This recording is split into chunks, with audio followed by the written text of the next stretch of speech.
Pilkada yang direncanakan digelar 9 Desember 2020 perlu ditunda ke tahun depan guna mencegah bom waktu lonjakan COVID-19. Kewajiban memakai masker, menjaga jarak, menghindari kerumunan belum dapat dipatuhi oleh seluruh lapisan masyarakat. Jika dipaksakan, pilkada bakal menjadi bom waktu yang melipat gandakan angka positif COVID-19. Musuh besar bangsa saat ini yakni pandemi COVID-19 yang sudah terbukti mematikan, sangat cepat penularannya dan meluluh lantakan perekonomian. Tidak mungkin ekonomi pulih jika angka positif COVID-19 terus meningkat. Karena itu, faktor pemicu ledakan positif COVID-19 seperti pilkada sebaiknya ditunda. Menko Polhukam Mahfud MD mengatakan penundaan pilkada hanya dapat dilakukan lewat undang-undang atau Perpu. Untuk undang-undang, waktu sudah tidak memungkinkan, sedangkan untuk pembuatan Perpu belum tentu mendapat dukungan dari DPR. Komisi Pemilihan Umum atau KPU harus mengajukan Perpu kepada pemerintah dan selanjutnya pemerintah meminta dukungan DPR. Jika DPR tidak setuju, penerbitan Perpu tidak bermanfaat karena akan dibatalkan pada masa persidangan selanjutnya. Sementara itu, KPU telah memutuskan untuk tetap menggelar pilkada serentak di 270 daerah, terdiri atas 9 provinsi, 224 kabupaten, dan 37 kota. Pendaftaran pilkada dibuka 4 hingga 6 September 2020. Kemudian 23 September 2020 penetapan paslon dan 26 September hingga 5 Desember 2020 ditetapkan sebagai masa kampanye. Tim Liputan, Berita 1. Pemirsa, pilkada bom waktu COVID-19, itulah Morning Talk kita hari ini. Apakah benar jika dipaksakan pilkada akan menjadi bom waktu yang melipat gandakan angka positif COVID-19? Apakah merevisi undang-undang pilkada sudah tidak memungkinkan? Nah, untuk membahasnya kita telah terhubung dengan Muhammad Kodari, Direktur Indobarometer. Selamat pagi, Bang Kodari. Selamat pagi, salam sehat. Salam sehat juga Bang Kodari. Bang Kodari, ini kalau terkait dengan pilkada di tengah pandemi, khususnya nanti pilkada pada Desember nanti, kalau yang kami amati dari statement Anda Bang Kodari, ini lebih merekomendasikan bahwa ini ditunda saja begitu. Ini pertimbangan utamanya apa Bang Kodari? Pertimbangannya pertama adalah bahwa kita sekarang mau melaksanakan pilkada di masa pandemi ya.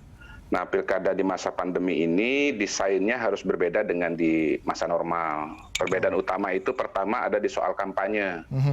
Jadi dalam desain dalam kondisi normal, desain kampanye yang bertemu dengan masyarakat, menimbulkan kerumunan ya, dilaksanakan di gedung, misalnya melibatkan ribuan bahkan puluhan ribu orang, itu sesuatu yang biasa begitu. Tetapi dalam konteks pandemi COVID, tentu saja itu kita pahami sangat-sangat berbahaya begitu. Nah, memang dari KPU sudah melakukan penyesuaian dalam PKPU di mana diatur bahwa pertemuan tersebut hanya maksimal melibatkan 100 orang saja begitu. Tetapi kekhawatiran saya ada dua. Pertama, bahwa 100 orang pun sebetulnya kalau kita jumlahkan berdasarkan jumlah pasangan, jumlah calon, jumlah wilayah yang melaksanakan pilkada dan dikalikan dengan 71 hari masa kampanye, itu saya ketemu angka 1 juta titik begitu, 1 juta titiknya. 1 juta titik ini kan kalau dikalikan 100 orang kan ya 100 juta juga begitu loh. Ya. Jadi 100 orang pun hadir itu tetap berbahaya begitu. Apalagi belajar dari pengalaman pendaftaran kemarin, ternyata mengendalikan massa itu sangat sulit gitu. Kalau bicara PKPU kan normatifnya nih bahwa yang hadir dalam KPU itu hanya pasangan calon dan diantar oleh ketua dan sekretaris dari partai mendukung. Tapi kan kenyataannya tidak begitu. Sekarang apa jaminannya bahwa angka 100 orang ini akan dipatuhi di lapangan begitu dengan wilayah yang begitu masif begitu. Jadi itu yang membedakan pilkada pilkada kondisi normal dengan pilkada rasa Covid begitu. Nah, PKPU ini tidak bisa melarang sama sekali pertemuan-pertemuan tersebut karena PKPU merupakan turunan dari undang-undang.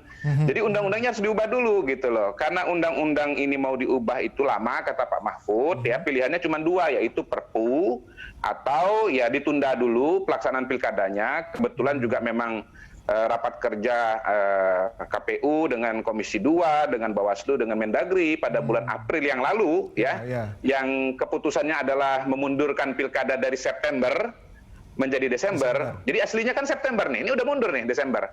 Itu sebetulnya membuka ruang dua opsi lagi, yaitu Maret 2021 dan September 2021. Ya udah, KPU kan mundurin aja ke September ke Maret 2021, punya waktu lebih 3 bulan. Aku yakin 3 bulan lebih daripada cukup untuk memperbaiki undang-undangnya begitu. Atau Perpu, Presiden keluarkan ke Perpu, menurut saya sih DPR pasti dukung, karena kan notabene 70%, 80% dari partai politik di DPR itu kan bagian dari koalisinya Pak Jokowi begitu. Jadi menurut saya sih realita lapangannya pasti akan mendukung Pak Jokowi. Itu yang penting dari pilkada. Belum kita ngomong TPS ya. Nah, kalau TPS coblosan juga itu harus beda antara kondisi normal dengan kondisi COVID gitu.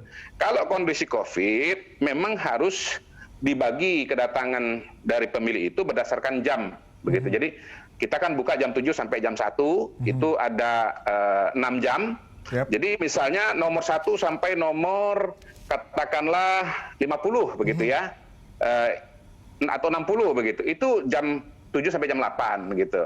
Nah, nomor 60 sampai katakanlah 120 itu di jam 8 sampai jam 9, sehingga tidak terjadi penumpukan begitu. Nah, memang ini sudah direncanakan oleh KPU, tetapi menurut saya uji cobanya juga masih sangat terbatas gitu. Harus simulasi lagi lebih banyak begitu. Bahkan bila perlu itu diatur di undang-undang supaya semakin kuat. Tambah satu lagi, bahwa potensi kerumunan terbesar sebetulnya justru ada di luar TPS begitu. Kalau dalam TPS orang pasti sudah diatur, tapi yang di luar TPS ini yang berbahaya. Nah, untuk mengatur yang berada di luar TPS, hemat saya harus dibantu oleh polisi, dibantu oleh TNI. Nah, perbantuan polisi dan TNI ini juga sebaiknya diatur oleh undang-undang agar tidak menjadi kontroversi. Begitu kira-kira penjelasannya. Oke, Bang Kodari, ini kalau kita melihat pernyataan dari pemerintah, ini atau harapannya kan dari awal ini pandemi bisa selesai di bulan ini, tapi kan mundur terus nih, kurvanya naik terus.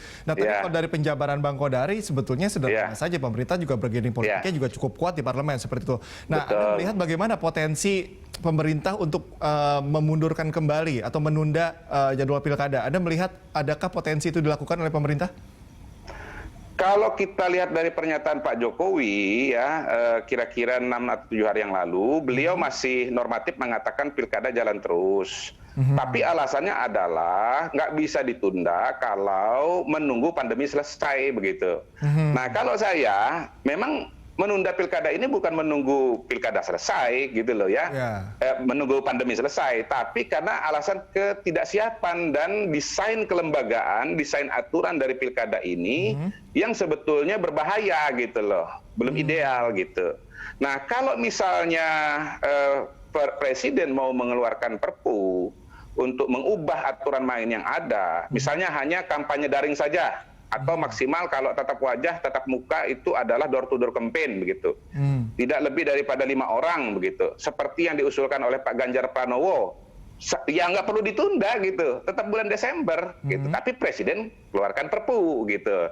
Nah, kalau kita lihat pernyataan dari Pak Mahfud ya dalam webinar beberapa hari yang lalu, beliau juga awalnya berpikir bahwa kita nggak mungkin tunda pilkada dengan alasan pandemi selesai, karena nggak ketahuan kapan selesainya. Tapi usulan Pak Kodari bahwa ini kesiapan teknis dan desain kelembagaan akan saya sampaikan dalam rapat-rapat yang ada begitu. Nah, kalau kita bicara pernyataan Pak Mendagri ini gitu ya, kalau bicara sisi eksekutif atau pemerintah, juga masih tetap bersikukuh untuk pilkada tetap dilaksanakan ya, dengan alasan ya misalnya nggak mungkin mengisi sekian banyak orang PLT misalnya begitu ya. Tapi kemudian juga ada alasan bahwa kita justru bisa menggerakkan ekonomi dalam situasi sekarang ini dengan cara pelaksanaan pilkada ya, pesta demokrasi, uang akan turun dan seterusnya gitu. Ya saya tidak membantah itu gitu, cuman tolong dilihat dari sisi yang lain begitu.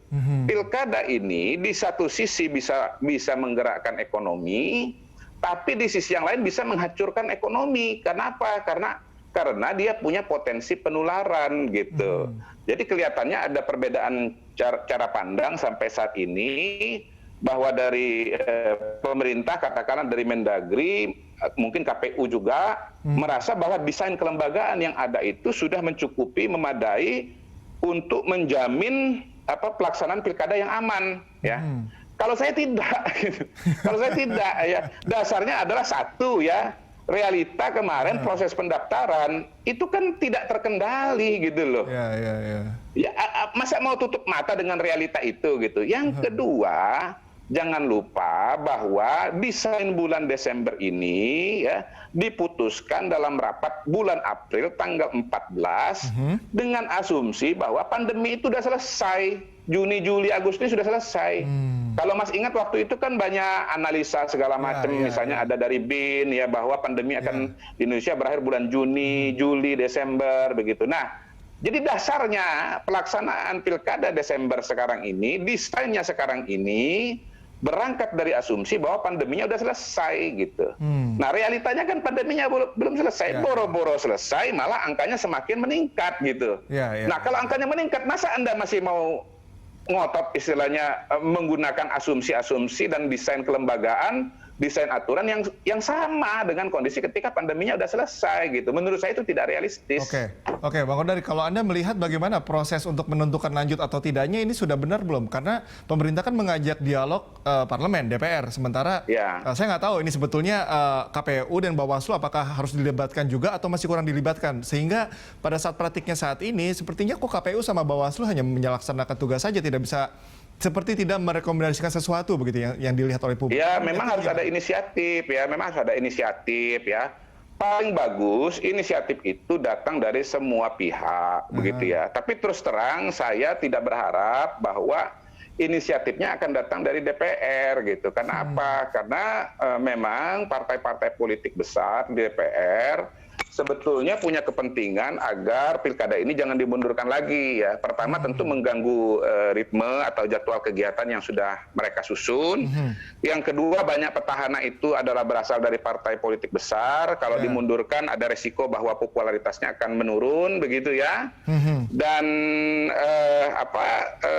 ya intinya sih sikap-sikap yang menonjol pada hari ini dari partai politik yang saya tahu ya, itu kecenderungannya menolak bahwa ini ditunda. Nah, sekali lagi saya tidak memaksakan atau tidak mengatakan harus ditunda. Bisa saja tetap dilaksanakan, tetapi ya tolong Presiden keluarkan Perpu. Nah, kalau kembali kepada pernyataan Pak Mahfud MD, Perpu ini ada risiko diterima, ada risiko ditolak oleh partai politik. Nah, tolong partai politik datang ke Pak Jokowi, Pak. Bapak tolong keluarkan Perpu ya. Kami jamin kami akan mendukung Perpunya Bapak karena demi kemaslahatan umat begitu. Jadi kalau bicara pilkada ditunda, ya terus terang saya sebagai orang lembaga survei juga sebetulnya rugi. Gitu loh. Iya, kegiatan saya banyak di pilkada ini, tapi kan di kepala saya ya ini kan saat di mana semua kita harus bisa menjadi negarawan gitu loh. Kita harus bisa melihat kepentingan yang lebih besar. Ini masalah keselamatan rakyat Indonesia, masalah hidup dan mati banyak orang. Ya, saya garis bawahi ya, saya ulangi ya. Hidup mati banyak orang, begitu loh. Jadi Anda mau bahwa nanti pada akhir Desember itu terjadi ledakan kasus COVID ya, istilah saya itu bom atom begitu, bukan bom waktu lagi, bom atom ya. Atau bom waktu yang isinya adalah bom atom begitu ya, terjadi lonjakan luar biasa, melebihi kapasitas rumah sakit gitu ya, melebihi kapasitas ICU ya, melebihi kapasitas ventilator, lalu banyak rakyat Indonesia yang mati begitu. Kalau banyak yang mati ya akan terjadi kepanikan massal gitu. Kalau sudah terjadi kepanikan massal, nanti terjadi panic buying lah, panic selling lah, segala macam begitu. Isu dan gosip bertebaran ya, pihak-pihak yang dalam tanda kutip tidak bertanggung jawab akan masuk gitu. Ini bisa terjadi kerusuhan gitu loh. Ya. Saya ulangi, bisa terjadi kerusuhan gitu. Negara ambruk. Lah kalau negara sudah ambruk, rakyat mati, Anda mau ngomong apa lagi gitu loh. Jadi sekarang resiko ini jangan dianggap enteng gitu. Siapa yang tidak mau ekonomi tumbuh ya? Siapa yang tidak mau ada kepastian kepemimpinan? Tetapi resikonya ini terlalu besar gitu. apa salahnya ditunda 3 bulan saja? Ya menurut saya dalam 3 bulan petahana itu memang kalau kerjanya bagus ya tetap akan populer gitu ya.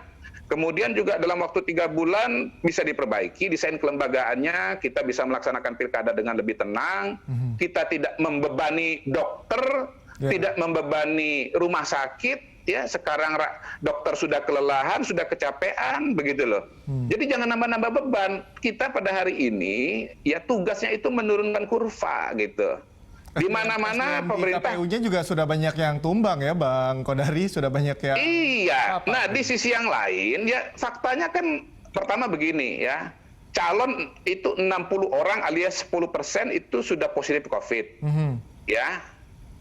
Kemudian yang kedua ya, Bawaslu kemarin di Boyolali itu klaster terbesar adalah dari Bawaslu. Ya, KPU walau alam bisawab, tapi jangan-jangan sama juga gitu.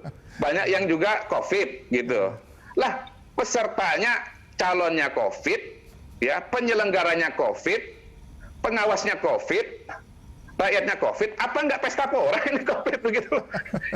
Jadi ini betul-betul ya menyelenggarakan pilkada dengan desain seperti sekarang ini justru bertentangan dengan pondasi dasar untuk menurunkan COVID. Apa? Ya, memakai masker, menjaga jarak, mencuci tangan. Nah, itu saya sudah membaca tuh presentasi riset dari Pak Iwan Aryawan tuh dari FKM UI. Beliau dokter dan epidemiologis ya dan biostatistician. Beliau menunjukkan data bahwa yang paling efektif ya menurunkan penularan COVID itu adalah jaga jarak gitu. Loh sekarang jaga jaraknya itu mau dilawan dengan menciptakan kerumunan selama 71 hari gitu ya di 1 juta titik, kemudian pada hari H di 305.000 titik ya, saya ulang ya, 305.000 titik ya, itu titik jumlah TPS yang akan diselenggarakan dan akan dihadiri oleh ya katakanlah sesuai dengan DPT-nya 106 juta, kemauan KPU tingkat partisipasi 77% itu sama dengan 82 juta orang. Anda sama dengan menggerakkan rakyat 82 juta orang untuk terpapar COVID. Jadi gitu, sangat pada kontradiktif ya kalau kita melihat apa yang harusnya dibatasi dan harusnya dibolehkan, ini kok kontradiktif dan sebetulnya ini lebih asik sebetulnya kalau ada pihak KPU juga. Tapi kami masih berusaha Bang Kodari untuk KPU juga untuk berbincang. Kita akan lanjutkan Bang Kodari perbincangan ini usai jeda dan pemirsa tetaplah bersama kami di Morning Talk.